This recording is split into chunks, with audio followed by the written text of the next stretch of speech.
Bonjour à tous, bienvenue sur KTO. Et si on faisait le pari de l'intelligence collective, même si cette idée, ce concept a encore du mal à s'imposer, les entreprises sont de plus en plus nombreuses en France à se poser la question pour faire face aux défis liés à la compétitivité dans un marché toujours plus concurrentiel.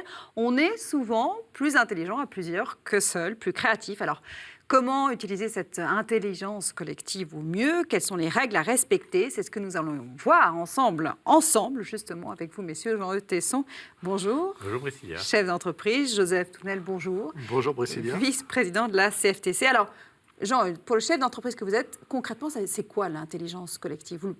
Vous la voyez comment, cette intelligence collective? Alors, pour une entreprise, c'est la capacité à mêler, à combiner les intelligences, mais pas que, c'est aussi les connaissances des salariés au profit de l'équipe, au profit de l'entreprise. En fait, ça va au-delà de l'addition des compétences. Et il y a quelque chose, j'aime bien parler d'alchimie, parce que c'est quelque chose qui ne se maîtrise pas. On ne dit pas, tiens, voilà, on va assembler les compétences et les connaissances de telle façon. Ça marche ou ça ne marche pas. Ça match ou ça ne matche pas parfois. Et finalement, il y a quelque chose, c'est ça qui est intéressant d'ailleurs. Moi, je dis souvent que la performance, enfin le management, c'est permettre à chacun de donner le meilleur de lui-même. Et en combinant toutes ces attentions pour que chacun puisse donner le meilleur de lui-même, normalement, l'équipe, par cette alchimie entre les personnes, va pouvoir, elle aussi, donner le meilleur d'elle-même. Et pour moi, je fais un lien fort entre l'intelligence collective et cette capacité pour l'équipe de donner le meilleur d'elle-même, mais parce qu'on aura permis à chaque individu de donner le meilleur de lui-même. Ce que je veux dire par là aussi, c'est que le risque, quand on parle d'intelligence collective, c'est d'oublier l'individu, c'est-à-dire de le fondre dans le groupe, et c'est surtout pas ça, parce que du coup, à ce moment-là, l'intelligence collective a vraiment des limites. Elle est limitée. Joseph? Oui, pour que ça fonctionne bien, il faut d'abord un but commun. Donc ça participe à la dynamique de l'entreprise. Il faut qu'il y ait une confiance qui soit... Et la confiance, ça se cultive. La confiance, elle ne tombe pas comme ça. Donc c'est aussi sur la durée. Et il ne faut pas oublier ce que dit Jean-Eudes, c'est-à-dire le principe de subsidiarité. Il ne s'agit pas que tout le monde fasse ou pense à la place de chacun. Chaque personne a sa place, sa propre responsabilité. Et c'est comment on fait cette alchimie chaque personne avec sa responsabilité, son savoir, sa connaissance, son expérience, son intelligence propre. Ça s'appelle la gestion du personnel. Hein. Parce que si la gestion du personnel est sans intelligence collective, alors ça fait pouf. Et ça peut être dangereux aussi. Ça peut tomber aussi dans la manipulation de masse. Ça peut tomber dans les plus nombreux ont toujours raison. Et ça donne le drame de Challenger. Challenger, la navette spatiale aux États-Unis. Travail collectif, et puis il y a une petite voix qui a dit « Attendez, là, il y a un problème ». Elle a dit que non, il n'y avait pas de problème. D'ailleurs, lui le disait, mais les autres ne le disaient pas. Oui, mais elle a explosé, il avait raison. Donc il faut faire très attention à cela. C'est-à-dire qu'à un moment donné, l'intelligence collective, ça doit être aussi la reconnaissance de l'expertise des uns et des autres. Et de savoir dire, c'est pas parce qu'on est les plus nombreux... C'est qu'on doit être à la fois collectif et individuel. C'est-à-dire qu'il faut savoir cette morphologie doit en permanence muter. Mais pas trop, parce que on peut avoir l'illusion d'une intelligence collective lorsque, par exemple, il y a un leader qui entraîne tout le monde. Alors effectivement, il a entraîné tout le monde, on voit le groupe. C'est formidable, on a travaillé en groupe. Par contre, on n'en a entendu qu'un. C'est celui qui a dit « Allez, on y va, et on va vers là ». Mais peut-être qu'il s'est trompé. Et cette idée de laisser aussi de la place à l'émergence des compétences des uns et des autres, et qui ne sont pas forcément ceux qui parlent le plus, qui se montrent le plus. Donc ça, c'est pour ça que je parlais d'alchimie. Il faut leur laisser la parole. C'est toute la complexité aussi de la... J'aurais bien faire une excellente démonstration de pourquoi il faut mettre des salariés dans les conseils d'administration et conseils de surveillance pour qu'il n'y ait pas qu'une seule personne qui dise « je veux, je décide », mais que l'intelligence collective puisse, c'est-à-dire que ceux qui ont une connaissance des métiers un peu différente, une appréciation un peu différente, mêler l'ensemble, mais on aura toujours besoin, à un moment donné, d'un responsable. S'il est vraiment responsable, il laisse sa place aux autres. C'est pas quelque chose qui peut s'imposer dans une entreprise qui est très hiérarchisée. C'est que, j'allais dire, en France, on a beaucoup encore de mal à parler d'intelligence collective. Je suis absolument en désaccord. Ah bon? Je pense que dans l'armée française, qui est très hiérarchisée, il y a des systèmes d'intelligence collective qui fonctionnent bien mieux que dans bien des entreprises du privé. Et à quelles conditions? Alors, si on doit respecter à condition que le chef. responsable, le chef, soit un vrai chef, c'est-à-dire qu'à un moment donné, Oui. il sait laisser ceux qui ont les compétences, c'est la subsidiarité, à l'action, à la décision, parce qu'ils ont la compétence Mais à ce moment donné. Je serais assez d'accord avec Joseph, mais avec une réserve près, c'est la façon dont le pouvoir dans la hiérarchie est établi. Il peut être établi ou acquis de toute façon par une légitimité qui peut venir d'une désignation, qui peut venir des compétences et qui peut venir de l'exemplarité.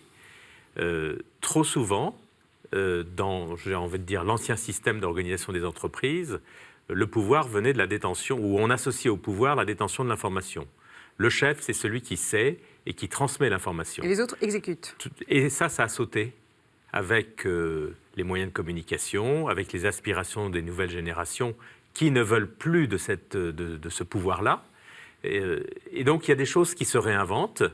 Le pouvoir, comme je le dis, doit être légitime par les compétences et l'exemplarité. Et finalement, dans une mission collective, qu'on peut appeler un projet, par exemple, et on parle du fonctionnement en mode projet, là, il faut un responsable, qui peut être ponctuellement responsable, qui n'est pas forcément le supérieur hiérarchique. Le supérieur hiérarchique, il est dans son rôle, il a une certaine autorité, mais concrètement, sur la mission du groupe, sur le projet, il peut s'effacer, pour reprendre ce que tu disais tout à l'heure, parce que c'est un autre qui aura la compétence et qui lui est reconnu. C'est aussi le principe de subsidiarité. Et ça fonctionne en France. Alors, vous parlez de l'armée, Joseph. Ça fonctionne, mais bien sûr. Ce que je veux dire, c'est pas une mentalité franco-française où on a, où le chef a une place et une. Toujours raison. Et a toujours raison. Non. Je crois pas. Non. Ça a vraiment changé, ça a vraiment bougé. Après, il y a des façons de l'aborder, de le vivre, de le mettre. Regarde, mais par exemple, si on prend un exemple extrême, à mon sens, c'est le système japonais, qui lui est très hiérarchisé. Et du coup, il y a des dysfonctionnements que nous ne connaissons pas parce que quasi naturellement, le français râleur fait fonctionner son intelligence collective plus que le japonais discipliné. Donc, on le voit sur les chaînes. C'est une qualité propre aux Français. Non, je ne dis pas que c'est une qualité propre aux Français parce qu'on le trouve ailleurs, mais en tout cas, chez nous, ça fonctionne. C'est quelque chose on a un exemple extrême, en tout cas. Voilà, on a cet exemple extrême avec des chaînes. Moi, j'ai discuté avec des chefs d'entreprise qui avaient l'exemple de la même fabrication au Japon et en France et qui disaient, au Japon, s'il y a un incident sur la chaîne, alors on s'arrête, on passe à la hiérarchie 1, 2, 3 jusqu'au moment où... Et il faut le temps que ça redescende. Oui, en France, il y a Polo le bricolo qui dit, ouais, toc, toc, toc, il n'en parle pas à sa hiérarchie, mais il a réglé le problème. Ouais.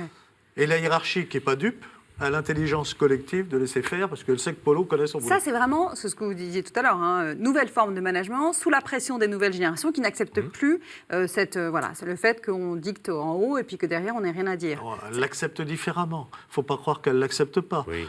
Ça passe différemment. C'est qu'en fait, il y a un mouvement de circulation de l'information. On va dire qu'ils sont plus exigeants. Ils sont plus exigeants. Sur l'exemplarité, par exemple.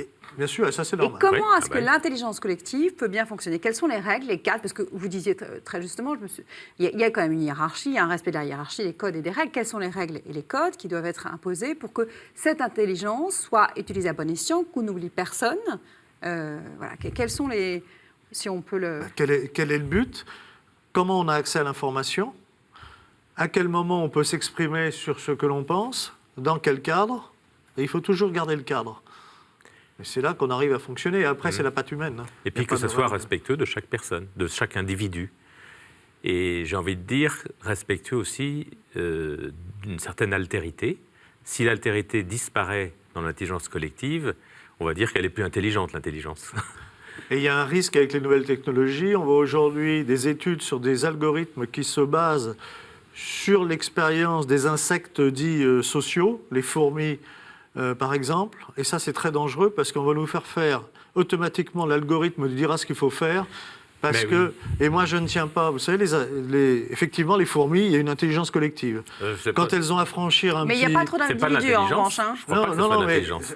Il y a du travail collectif. Scientifiquement, on nous Oui. dit intelligence collective. C'est Ouais. plutôt Et on fait des l'instinct algorithmes, que- c'est très dangereux. Regardez bien, quand les fourmis ont à franchir un cours d'eau, elles sacrifient peut-être des centaines pour le groupe.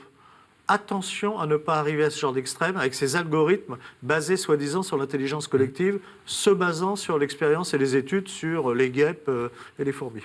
Est-ce que cette intelligence collective est nécessaire aujourd'hui face à la complexité du monde dans lequel on se trouve? Est-ce on peut être intelligent seul, ça c'est pas évidemment, mais l'intelligence individuelle ne suffit plus. Il faut cette complexité, cette souplesse. Mais je ne suis pas sûr qu'à un moment dans l'histoire du monde, l'intelligence individuelle ait suffi. On en parle aujourd'hui, et depuis toujours. Ça fait partie de la nature humaine aussi. L'homme est un être de relation, et c'est un être de relation, y compris dans son travail, et il a besoin de ce travail avec d'autres. Donc on n'invente rien, simplement on le conceptualise un peu mieux. Mais je voudrais ajouter qu'il y a quelque chose de nouveau, puisqu'on parle d'intelligence qui arrive, c'est l'intelligence artificielle, c'est-à-dire c'est la machine dont Joseph parlait. Et là, le risque, il est réel. Et comment, jusqu'à présent, on avait à combiner l'intelligence individuelle avec l'intelligence collective, ça dans le fonctionnement d'un groupe, mais aujourd'hui, il va falloir combiner aussi avec l'intelligence artificielle et ses limites, ou ses non-limites même parfois. Ouais, d'abord, il n'y a pas d'intelligence artificielle, c'est une inintelligence artificielle. Oui, C'est-à-dire c'est c'est celui qui bâtit l'algorithme, qui a la machine aussi développée. Alors la machine, elle calcule beaucoup plus vite que nous, d'accord.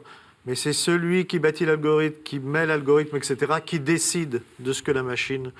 Et là, on est en train de se faire embarquer en nous faisant croire que la machine, ça pourrait être Alors qu'elle n'a un qu'une fonction homme, reproductive ce et qui que est pas l'homme vrai. est derrière. Mais je crois que tu as raison, Joseph. On parle d'intelligence artificielle, il faudrait parler de compétences artificielles. C'est pour ça que quand tu m'as repris sur les fourmis, tu as Je me suis permis. absolument... et que ça ne se reproduise plus. Vous êtes tous les deux un bel exemple de ce que l'intelligence collective peut aboutir. On arrive à être plus intelligents tous ensemble. Vous êtes bien la preuve que... Je crois on qu'elle est allait dire qu'on était un bon exemple d'intelligence artificielle. artificiel, vous le sifflez, messieurs. Voilà, donc merci à vous pour cette bel exemple de travail collectif, d'intelligence collective, à chacun avec vos différences, qui savent parfois s'aplanir pour un consensus. Voilà, merci à vous également de nous avoir suivis. Je suis très heureuse de vous retrouver la semaine prochaine pour une nouvelle émission du Travail dans tous les sens.